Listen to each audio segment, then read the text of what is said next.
First problem ఒకసారి first question చదవండి. ఈ 4 స్టేట్మెంట్ల ఇంపార్టెన్స్ 1 by 1 నేను డిస్కస్ చేస్తాను. సొల్యూషన్ క్వశ్చన్ డిస్కస్ చేయండి. నేను ఇంగ్లీష్ మీడియం నుంచి వచ్చాను కాబట్టి నేను ఇంగ్లీష్ చదువుతాను, నాకు బాగా అర్థమవుతుంది. తెలుగు మీడియం నుంచి మీరు కనుక వచ్చుంటే తెలుగులో క్వశ్చన్ చదువుకోండి. The ratio of the ages of 2 persons is 4:7. ఇద్దరు వ్యక్తులు ఉన్నారట. ఆ వ్యక్తుల పేర్లు P1 అండ్ P2 అనుకుంటున్నాను. వాళ్ళ వయస్సుల నిష్పత్తి 4:7. వాళ్ళ వయస్సుల నిష్పత్తి 4:7. ఎప్పుడూ కూడా గుర్తుపెట్టుకోండి సార్, ఇచ్చిన క్వశ్చన్ రేషియోలో ఉంటే అవసరమైతేనే నేను ఎగ్జాక్ట్ వాల్యూకి వెళ్తాను. నాకు అవసరము 2 ఆప్షన్లే ఎలిమినేట్ చేశాను, నేను 2 దగ్గర స్ట్రక్ అయిపోయాను అని అనుకున్నప్పుడు మాత్రమే ఎగ్జాక్ట్ వాల్యూలు ఫైండ్ అవుట్ చేస్తాను. క్వశ్చన్ చదవడము అనంటే ఇక్కడి నుంచి ఇక్కడి వరకు కాదు క్వశ్చన్, ఇక్కడి నుంచి ఇక్కడి వరకు క్వశ్చన్. ఆన్సర్ ఆప్షన్లను కూడా క్వశ్చన్లలో కలుపుకొని చదివితేనే మీకు కొన్ని ఆప్షన్లతోటి సెకండ్లలో అయిపోతుంది. క్వశ్చన్ ఏమన్నాడు? ఇద్దరు వ్యక్తులు ఉన్నారు, వాళ్ళ మధ్య వయస్సుల నిష్పత్తి 4:7. అసలు నా క్వశ్చన్లో ఏం అడుగుతున్నాడు సార్? క్వశ్చన్లో ఏం అడుగుతున్నాడు? The sum of the ages. ఈ ఇద్దరు వయస్సుల కూడితే వచ్చే వాల్యూ ఎంత అని అడుగుతున్నాడు. 4 + 7 ఎంత? 11. ఈ ఇద్దరు వ్యక్తుల వయస్సు కూడితే నాకు 11 ఇంటూ సంథింగ్, అంటే ఆన్సర్ 11 తోటి భాగింపబడాలి. ఆన్సర్ 11 తోటి భాగింపబడాలి. 40 11 తోటి భాగింపబడట్లేదు, ఇది భాగింపబడట్లేదు, ఇది భాగింపబడుతుంది. కాబట్టి ఆన్సర్ ఎంత? 110. ఆన్సర్లో కనుక మోర్ దాన్ 1 ఆన్సర్ ఆప్షన్లో 11తో భాగింపబడే సంఖ్య ఉంటే నేను ఈ ప్రాసెస్ సాల్వ్ చేసేవాడిని. క్వశ్చన్ ఇక్కడి నుంచి ఇక్కడికి చదవడం వల్ల నా క్వశ్చన్ చదవంగానే ఆన్సర్ వచ్చింది. 2 ఇద్దరు మనుషుల వయసుల నిష్పత్తి 4:7. ఇది 4 కావచ్చు, ఇది 7 కావచ్చు, ఇది 8 కావచ్చు, ఇది 14 కావచ్చు, ఇది 12 కావచ్చు, ఇది 21 కావచ్చు. 4 ఇంటూ ఏదైనా కావచ్చు, 7 ఇంటూ ఏదైనా, 4 + 7 ఇంటూ ఏదైనా, 11 ఇంటూ ఏదైనా, 11 ఇంటూ ఏదైనా అని అనుకుంటే ఆన్సర్ 11 తోటి భాగింపబడాలి. 11 తోటి భాగింపబడే ఓన్లీ ఆన్సర్ ఏంటి సార్? 110. ఓన్లీ ఆన్సర్ ఏంటి సార్? 110. సో సపోజ్గా మోర్ దాన్ 1 ఆన్సర్ ఉందనుకోండి, అప్పుడు మనకు ఒక కండిషన్ ఇచ్చాడు. దాంట్లో ఇద్దరి వయసులలో ఒకరి వయస్సు ఇంకోళ్ళ వయసు కంటే 30 సంవత్సరాలు ఎక్కువనట. వీడికి 4 సంవత్సరాలు ఉన్నప్పుడు వీడికి 7 సంవత్సరాలు ఉంటుంది. P1:P2 రేషియో అనేది ఒక కంపారిజన్ సార్. అంటే వీడికి 4 ఉన్నప్పుడు వీడికి 7 ఉంటుంది. వీడికి 4 ఉండి వీడికి ఏంటంటే రెండో వాడు మొదటి వాడి కంటే 3 years మోర్. కానీ క్వశ్చన్లో 3 years మోర్ అనలేదు సార్, 30 years మోర్ అన్నాడు. క్వశ్చన్లో 30 years మోర్ అన్నాడు. అంటే 3 10 30, 3 10 30, 4 + 7 11 ఇంటూ 10 ఎంత?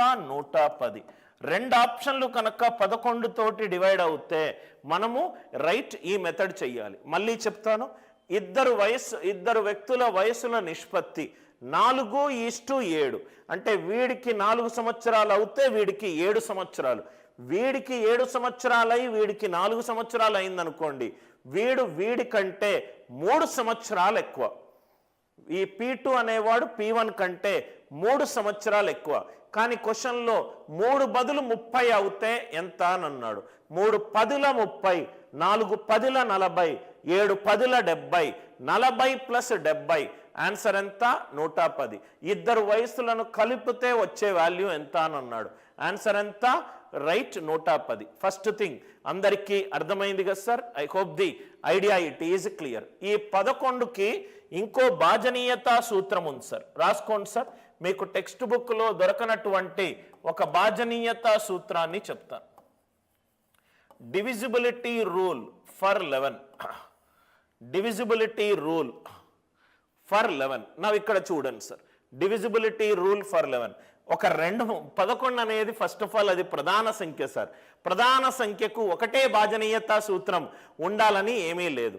పలు రకాల రకాల భాజనీయతా సూత్రాలు మనము క్రియేట్ చేయవచ్చు.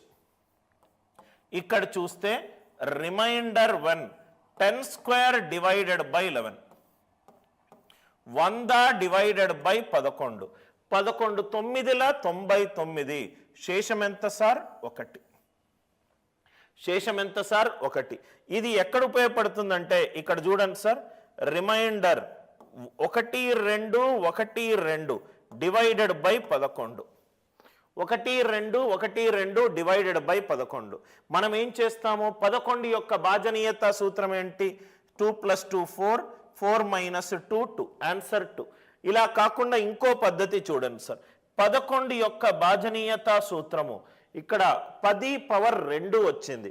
రైట్ హ్యాండ్ సైడ్ నుంచి 2 డిజిట్ల తర్వాత స్లాష్ పెట్టుకోండి, యాడ్ చేయండి. 12 + 12 ఎంత? 24, 24 డివైడెడ్ బై 11, 11 22, శేషం ఎంత? 2. అంటే రైట్ హ్యాండ్ సైడ్ నుంచి లెఫ్ట్కు రండి, ప్రతి 2 డిజిట్స్ తర్వాత స్లాష్ పెట్టుకోండి, ప్రతి 2 డిజిట్స్ తర్వాత స్లాష్ పెట్టుకోండి. రైట్ యాడ్ చేస్తూ వెళ్ళండి. ఎందుకంటే ఈ మధ్య ఒక ఎగ్జామినేషన్లో ఇచ్చిన క్వశ్చన్ సార్, ఎగ్జామినేషన్లో ఇచ్చిన క్వశ్చన్ ఏంటంటే 13 13 13 13 13 5 సార్లు రాశాడు, డివైడెడ్ బై 11. చూడంగానే మనకు ఆన్సర్ వస్తుంది. ఈ 2 డిజిట్స్ తర్వాత స్లాష్ పెట్టుకోండి, 2 డిజిట్స్ తర్వాత స్లాష్ పెట్టుకోండి, plus plus plus plus plus. 13 ఎన్నిసార్లు యాడ్ చేశాను? 5 సార్లు. 13 × 5 డివైడెడ్ బై 11, 11 1 11, 2 2 5 ఎంత? 10, 2 5 ఎంత? 10. ఆన్సర్ ఎంత ఈ క్వశ్చన్కి? 10 answer. I hope the idea it is clear. 11 అనే నంబర్ యొక్క భాజనీయతా సూత్రము టెక్స్ట్ బుక్లో ఉన్న మెథడ్ కాకుండా ఇంకో మెథడ్ ఏంటంటే రైట్ హ్యాండ్ సైడ్ నుంచి 2 డిజిట్ల తర్వాత స్లాష్ పెట్టుకోవాలి, ప్లస్ ప్లస్ ప్లస్ చేసుకుంటూ వెళ్ళండి. ఎప్పుడు ఇది బాగా ఉపయోగపడుతుందంటే ఒక 2 అంకెల సంఖ్య పలుసార్లు రాసి 11 తోటి శేషం అడిగినప్పుడు బాగా ఉపయోగపడుతుంది. 12 2 సార్లు రాశాను కాబట్టి ఇక్కడ 12 × 2 అని వచ్చింది. 13 5 సార్లు రాశాను అంటే 13 × 5 డివైడెడ్ బై 11 వచ్చింది. 13 × 5 డివైడెడ్ బై 11 వచ్చింది. ఆన్సర్ అందరికీ అర్థమైంది కదా సార్? ఓన్లీ సొల్యూషన్ చెప్పకుండా ఎక్కడెక్కడైతే ఒక షార్ట్ కట్ టెక్నిక్ ఉందో, ఒక ట్రిక్ ఉందో, ఒక కాన్సెప్ట్ ఉందో, మీరు ప్రాబబ్లీ టెక్స్ట్ బుక్లో మీకు కనబడవన్నట్టు ఏమైనా పాయింట్స్ ఉంటే అది నేను డిస్కస్ చేస్తాను. ఫస్ట్ పాయింట్ అందరికీ అర్థమైంది కదా సార్? అందుకే నేను అన్నాను, read and understand the question properly. మనకేది అవసరమో అది మాత్రమే చేస్తే చాలు, మిగతాది చేసి టైం వేస్ట్ చేయాల్సిన అవసరం లేదు. ఇక్కడ ఆప్షన్లో 11 తోటి భాగింపబడేటి మోర్ దాన్ 1 ఆన్సర్ ఆప్షన్ ఉంటే నేను ఈ 40 70 కనుక్కునేవాడిని. ఆన్సర్ ఆప్షన్లు కూడా క్వశ్చన్లో ఒక భాగమే, ఆన్సర్ ఆప్షన్లు కూడా క్వశ్చన్లో ఒక భాగమే. రెండో క్వశ్చన్ చూడండి సార్.